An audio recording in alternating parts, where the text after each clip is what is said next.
Are you hand dialing or using a dialer?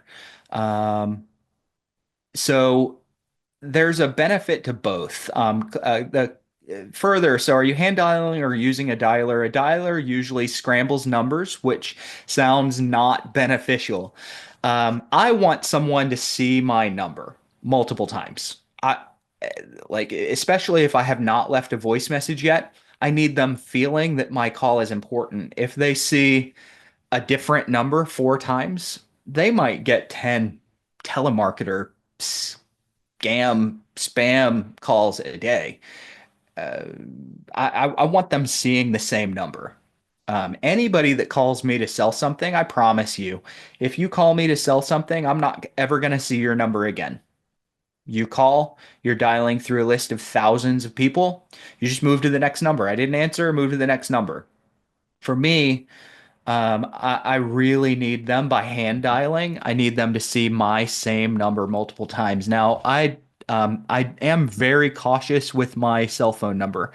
So here's a good um, rule of thumb for you guys to understand, and I live with the consequences of this. So number one, if you're making more than 50 dials in a day from a single number, it's not going to be very long before you get flagged as spam or potential spam. Why? The carriers say this person is making more calls than the typical person. They must be selling. So the carrier, even if you're not reported, the carrier will likely flag you as a spammer. I do not want that to happen with my cell phone. So I use voice over IP. Um, the next thing is if you're calling people three or four times, the same number three or four times in a day repetitively, and the carriers see that you're calling every number that you call, you're calling three or four times, eventually they're going to potentially flag you as spam. It's going to happen.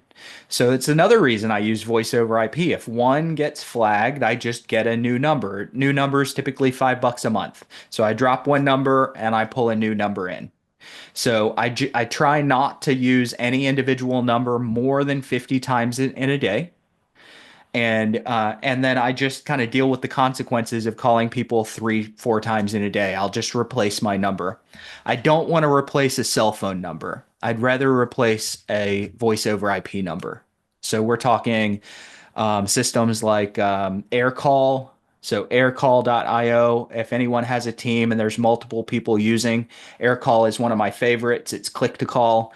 Ring Central is click to call. I like them. Line 2, Line, and the number 2 is a good system that I've used. Their numbers are about $19 a month.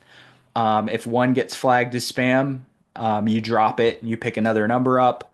Um, what do we use? Lou, Queenie, justcall.io is one that we use, our team uses.